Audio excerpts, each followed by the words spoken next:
ومن يتق الله يجعل له مخرجا ويرزقه من حيث لا يحتسب ومن يتوكل على الله فهو حسبه إن الله بالغ أمره قد جعل الله لكل شيء قدرا.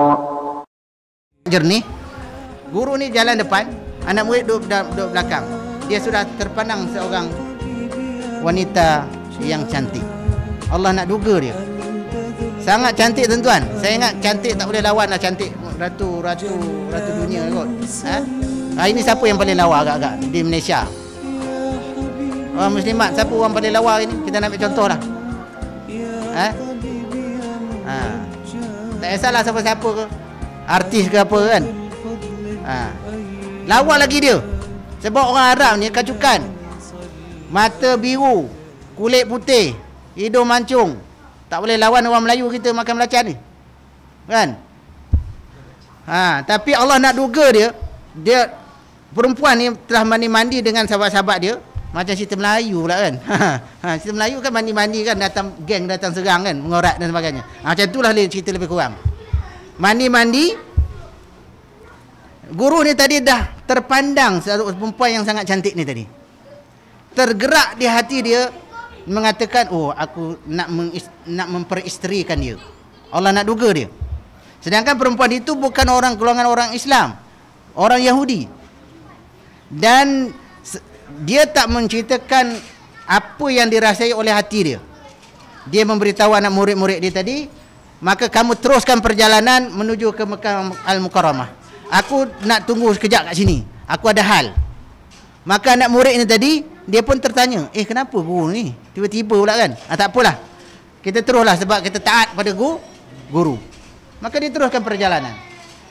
Dan guru ni tadi apa tuan-tuan? Dia dengan berani terus jumpa perempuan tadi, aku nak memperisterikan kamu. Maka perempuan Yahudi ni tadi, aku ada ibu bapa. Dia pun ada akhlak juga tuan-tuan. Tak boleh terus kahwin begitu. Kalau kau nak aku, jumpa ibu bapa aku dulu. Okey, no problem. Dia pun perempuan tadi bawa jumpa ibu bapa dia tadi.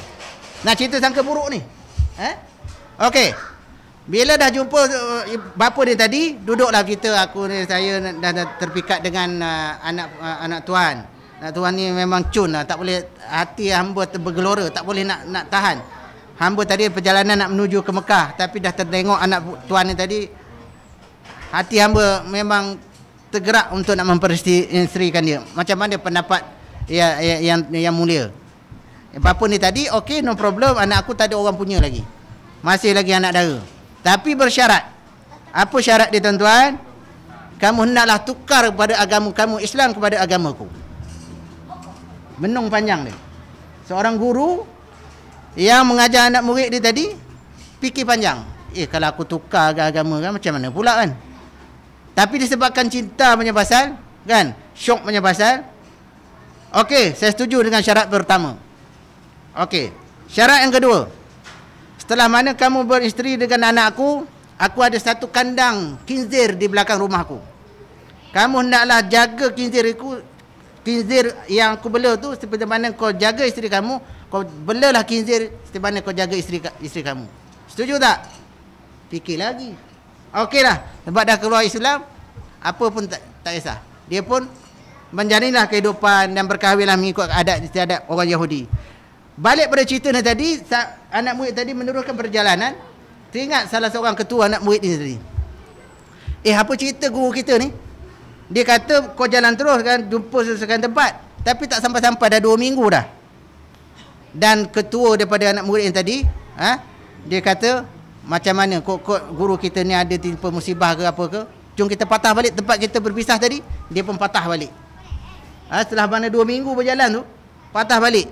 Patah-patah cari-cari, jumpalah rumah tok guru yang dikahwin dengan anak Yahudi ni tadi.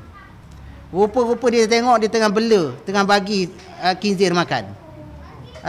Dari ketika itu agak-agak apa respon tuan-tuan kalau tuan-tuan jadi anak murid? Guru dah jadi macam tu. Selamat jalan lah kan? Apa yang guru dia ajar anak murid dia keadaan Islam? Dia tidak bersangka buruk. Mungkin guru dia ni telah diduga oleh Allah. Nampak pandangan anak murid ni tadi. Yang dah diajar oleh guru ni tadi, jangan cepat bersangka buruk kepada manusia yang lain.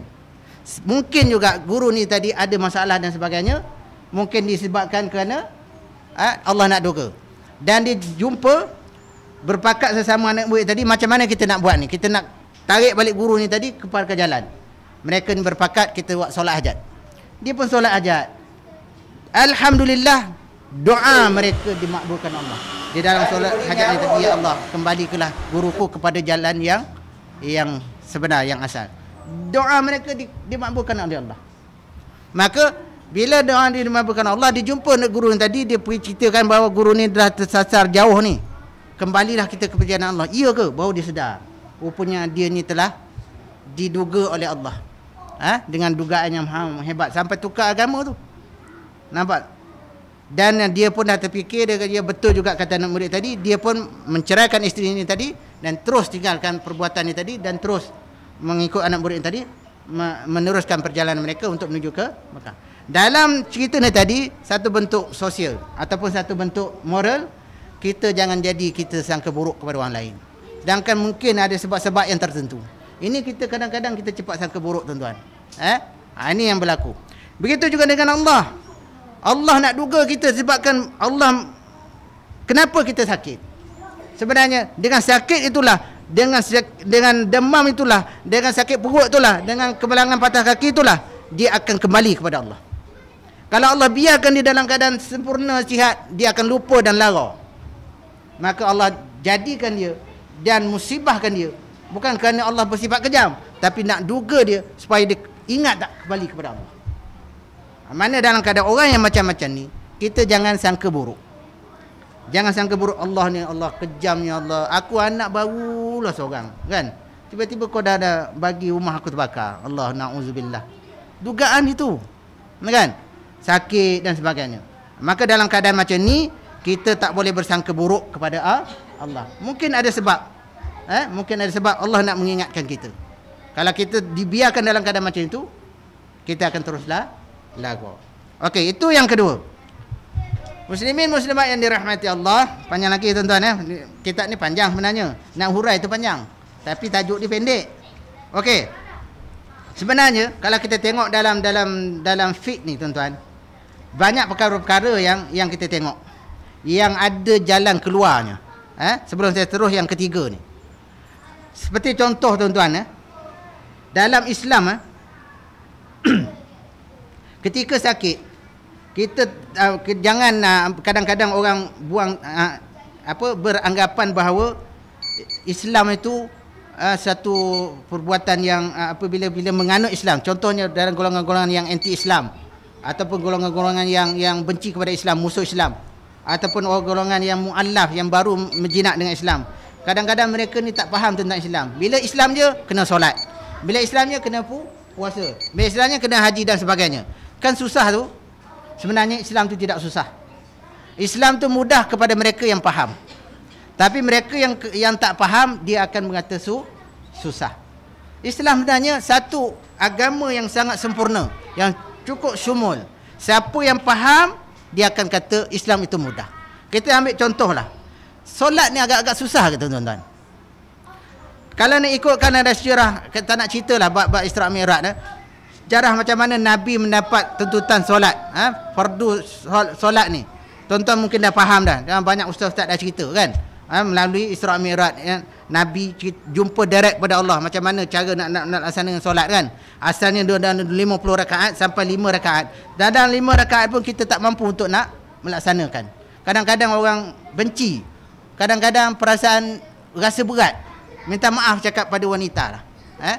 Wanita ni rasanya kadang-kadang susah bila nak berjalan. Macam mana nak kata susah? Bila nak berjalankan, nak kena pakai make up. Bila nak make up, lipstick dan sebagainya.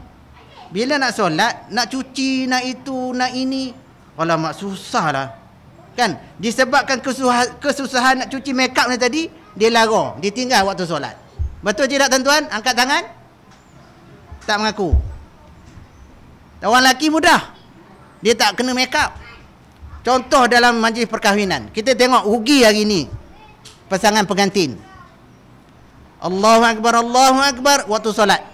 Pengantin tengah kipas, ngapik kipas dengan make up yang tebalnya, lara tentang solat. Tinggal solat zuhur, asar, maghrib, Allahu a'lam. Betul tidak tuan-tuan? Apa alasan dia? Make up. Itu sebab dia susah, sebab dia tak faham. Tapi bagi orang yang faham, dia kata itu mudah. Sebenarnya Islam mudah, tapi jangan permudahkan Islam. Itu je. Islam sangat mudah, tapi jangan permudahkan Islam. Mudah je sembahyang ni. Kan? Sembahyang pun ada sampai setengah jam, tak sampai setengah jam, 5 minit pun belum tentu. 5 minit lah, 10 minit. Mudah je. Kadang perempuan ni nak telekung lah, nak apa. Sembahyang kita sembahyang ni syarat dia apa dia? Tutup aurat kan? Tak mesti tutup, tak perlu, tak mestinya pakai telekung. Setuju tak cakap saya? Sembahyang kena pakai telekung ke? Ada juga orang tanya, Ustaz, wajib tak perempuan pakai tudung? Saya kata tak wajib pakai tudung. Kenapa pula Ustaz? Ustaz ni apa ni? Saya kata tak wajib. Siapa kata wajib pakai tudung? Wajibnya tutup aurat. Pakailah macam mana sekalipun, janji tutup aurat. Tudung tak wajib. Dalam dalil Quran pun dia kata tudung tak wajib. Yang wajib pakai yang wajibnya tutup aurat. Seluruh anggota wanita mengikut pandangan Asy-Syafi'i adalah aurat, kecuali muka dan tapak tangan. Itu pandangan Asy-Syafi'i. Dalam mazhab-mazhab lain ada dalam keadaan tertentu semua anggota adalah aurat. Tapi kita ni mengikut aliran Asy-Syafi'i, kita ikutlah. Balik pada bab solat tadi wanita ni. Kenapa jadi susahnya? Allah tak ada telekung lah Ustaz. Tak boleh nak sembahyang lah. Kat surau tu tak ada telekung lah. Pakailah apa pun janji tutup aurat. Pakailah baju kita tu. Kalau kaki nampak, pakai stokin. Pakai tudung labuh. Kan? Selesai masalah. Tak perlunya pakai telekung. Tapi telekung ni lagi sempurna lah. Sebab bila telekung ni dia menjamin akan terdedahnya aurat ketika solat. Labuhkan sikit. Tapi kalau dah tak ada, pakailah mana yang ada. Tapi disebabkan alasan telekung tak ada, maka dia meninggalkan solat. Ini saya peringat kepada wanita. Betul tidak? Kadang tutup aurat pun tak bersempurna. Minta maaf cakap lah. Bukan tempat sini, orang tempat luar. Kan? Tutup aurat ni sebenarnya dia bukan tutup kepala saja, menutup sehingga paras dada. Kalau tutup aurat sampai sini, bahu masih nampak. Sebab bahu ni sebahagian daripada dada. Dada ni kadang kita nampak. Nampak je bukit kan?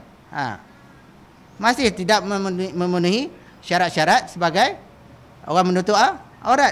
Ada cara dia untuk kita nak menyelesaikan masalah itu.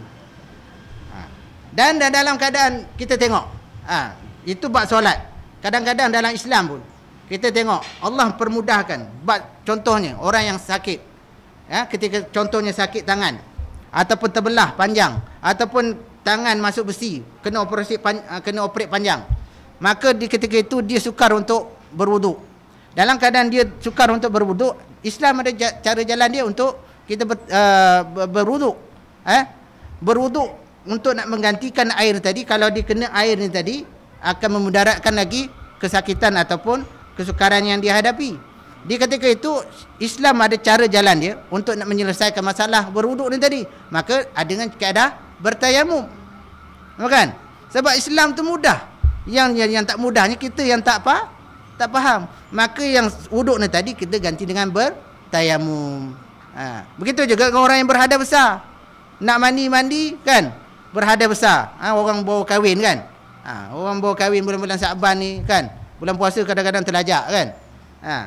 Nak mandi air besar, nak mandi hadas besar tak ada air. Habis macam mana Ustaz? Cari debu lah. Habis macam mana keadaan kita nak ganti ni?